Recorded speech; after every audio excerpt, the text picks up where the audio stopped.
Hello，大家好，我是议员，今天是跟大家分享一下嬴政，也就是秦始皇的报告了。那近期我们在打 KVK 的关系啊，所以也是花了一点时间去收集报告。这个影片做的有一点迟了。那总结来说呢，秦始皇就是 T0的存在，因为我们已经实际用下来了。那等一下会跟大家解释一下为什么会对秦始皇的评价这么高。首先，我们看一下装备的部分，我是使用了龙息套装。这个装备一直以来都没有换的，不管我是使用什么搭配都好，都是用这一套装备。然后你们可以看到这边全部都已经觉醒了，但是多部分的都是觉醒2，只有裤子是觉醒3，鞋子是觉醒5，然后饰品呢是没有专属的，但是也是觉醒了。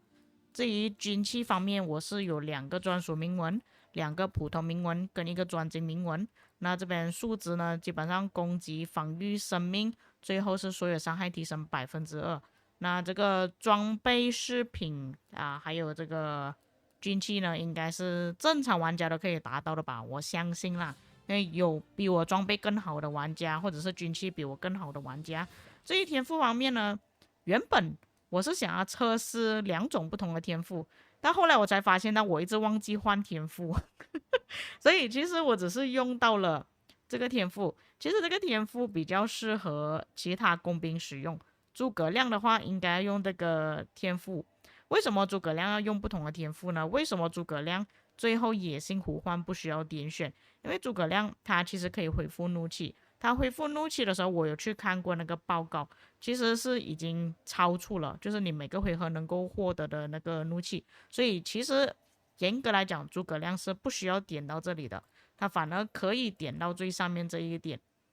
所以如果你们用诸葛亮的话，可以选择这个天赋的点法。然后如果你是用一般的工兵的话，你就可以选择用这个。但是我不管是用诸葛亮还是用其他工兵呢，我都是用这个天赋啦。不过也是可以给大家看一下，如果你们用这个天赋的话，报告会怎么样啊？因为我相信大多数玩家应该都是用这个天赋啦。当你们搭配诸葛亮的时候，那如果你想要试一下这个天赋的话，就看我这个报告咯。但是这一次我测试下来呢，其实也没有测试非常多的统帅，其实我只是测试诸葛亮、李成规还有海尔曼而已。那首先我用比较多的就是搭配诸葛亮。那你们可以看到这边的报告呢，他的报告是非常夸张的，就是你可以看到其他的统帅呢报告都是比较低的，就怎么说呢？可能100%、200%、300%、400都有。但是你永远都可以看到秦始皇的报告是比起其他统帅还要高出很多倍的。就比方说，你们看这个骑兵是最糟糕的，我不懂是不是因为新的水晶科技影响到，因为在上个赛季的时候，其实我的亚瑟报告没有这么糟糕的，还有霍去病的报告并没有这么糟糕的，但是这个赛季的报告就比较不堪入目，所以我觉得可能是新的水晶影响啦。那步兵的报告算是比较好的，但是秦始皇的报告是更好的。即使你们看原本像我用压缩搭配海尔曼的报告呢，其实在之前的水晶版本呢，可能就100%左右而已，没有到200%。反而这一次的水晶科技弄到我的工兵的报告都比较好一点。那我们看下一份报告，也是一样的情况，你们可以看到秦始皇的报告总是比起其他统帅的报告数值还要更高的。然后步兵咯，步兵也是比较偏高，骑兵就是我真的不懂我的骑兵到底发生什么事情。然后步兵呢也算是比较 OK 的，你看刘彻跟白起都算是不错的。那下一份报告，这里的情况骑兵有稍微好一点点啦，所以骑兵的报告现在变得比较不稳定。那白起为什么会死掉？是因为白起冲得太前面去了，也是被人家杀死了。但是也是一样的情况，秦始皇搭配诸葛亮还是最超模的存在。当然，你们也是要看我这边击杀多少啦。像这份报告就打的比较多，但是你们看其他的统帅呢，都是没有这个标志的。那有超过100%的，就只有步兵、骑兵都是少于100的。那这个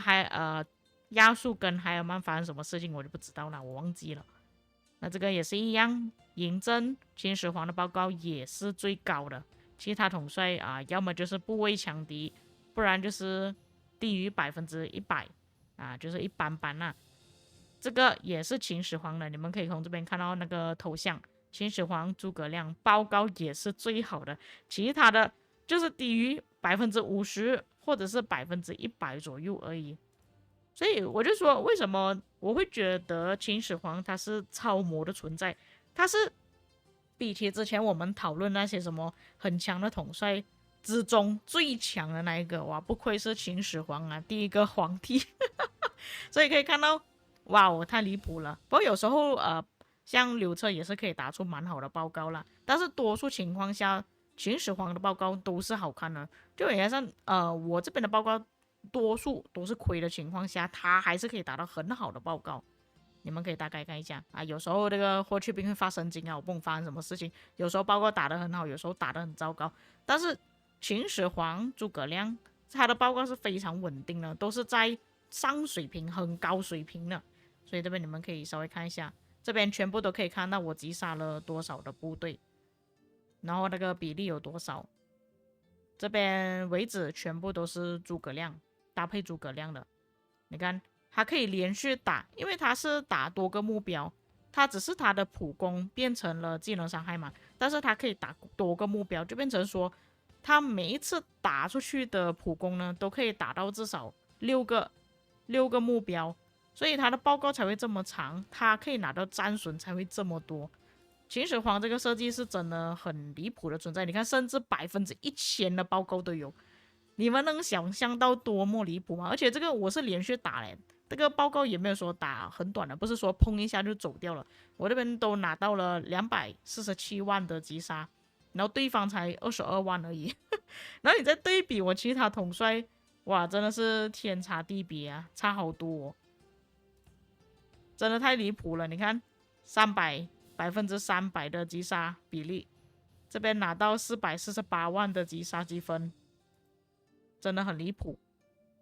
像这边也是，你看破千的，那其他统帅你说最高的也就只有刘彻853，但是秦始皇这边就1563的击杀比例，很离谱。所以你问我秦始皇要不要练，什么都别说练。然后我在这里的时候换成搭配李成桂，因为我原本想着说超模的话，应该就只有搭配诸葛亮是超模了吧，没有想到搭配李成桂出来的效果也是很好。所以也就是说，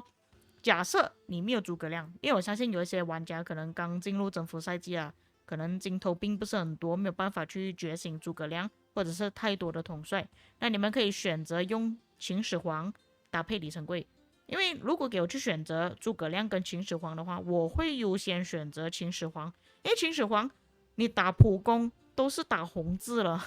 那诸葛亮你还要等他释放技能的时候才是打红字，所以比较起来，其实秦始皇是比起诸葛亮还要更强的。你看，我觉得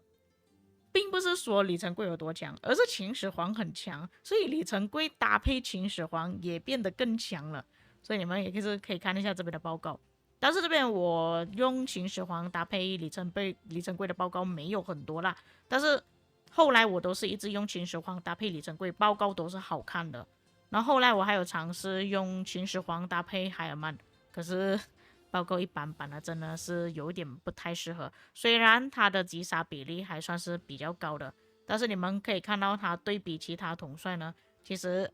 像秦始皇搭配李成桂，它这边有350%，它对比其他统帅相差多少？然后我们再回去，当你们看我用秦始皇搭配海尔曼的时候，它的击杀比例对比其他的统帅相差多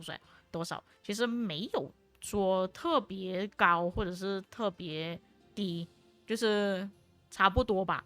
所以我后来还是比较偏向于选择搭配李成桂，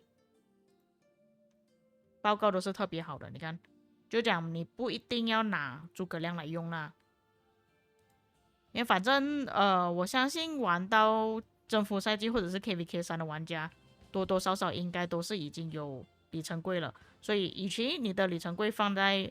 你的统帅栏里面没有用到，还不如你拿出来搭配秦始皇使用，就废物利用嘛。因为前段时间其实里程柜差不多要被销声匿迹了，是后来看到诶，他这个技能伤害提升有帮助到秦始皇，因为秦始皇他有一个很大的问题就是他非常依赖技能伤害提升，因为他把原本自己的技能伤害转为技能伤害了，所以他是比较比较需要用到技能伤害提升的。刚好李成贵的技能伤害提升非常高，再加上博物馆的提升，而且我发现到如果你用秦始皇搭配李成贵的时候，队伍是特别硬的，比起你使用秦始皇搭配诸葛亮的时候还要更加硬。只能说，如果你用秦始皇搭配诸葛亮的话，你是不需要担心怒气的问题，你可以换其他的天赋。但是如果当你用秦始皇搭配李成贵的时候，你是不需要担心你的工兵会融化太快的问题。这个也是我们长期一直遇到的问题啊。那报告的话就到这里为止而已，所以各位可以参考一下今天我所分享的报告。但是总结来说，我的评价就是，如果你只有一队工兵，你就使用秦始皇搭配诸葛亮；但如果你要分成两队的话，你就用秦始皇搭配李成规，然后诸葛亮去搭配海尔曼，大概是这样子。那如果你们要选择三队工兵的话，以目前的状况来讲呢，搭配三公是不太适合的。还有就是现在骑兵的情况有一点不太稳定啊，反而步兵会比较稳定一点。就是说步兵的报告不会说特别差，也不会特别好，就是中等水平吧。但是你说超模的话，还是秦始皇。你们看我今天所拿出来的报告就知道了，他的击杀比例永远是比起其他队伍还要更多的。那今天的影片就暂时分享到这里啊，希望这个影片有帮助到各位啦。还有最后也是再重复给大家看了一遍我的装备、我的军器，还有天赋，你们可以选择。第一个版本，这个版本是搭配其他工兵，那这个版本是搭配诸葛亮的。那以上就是本期内容了。至于各位有什么东西要补充，有遗漏的地方，有错误的地方，可以在评论区帮我补充。我们下个影片再见。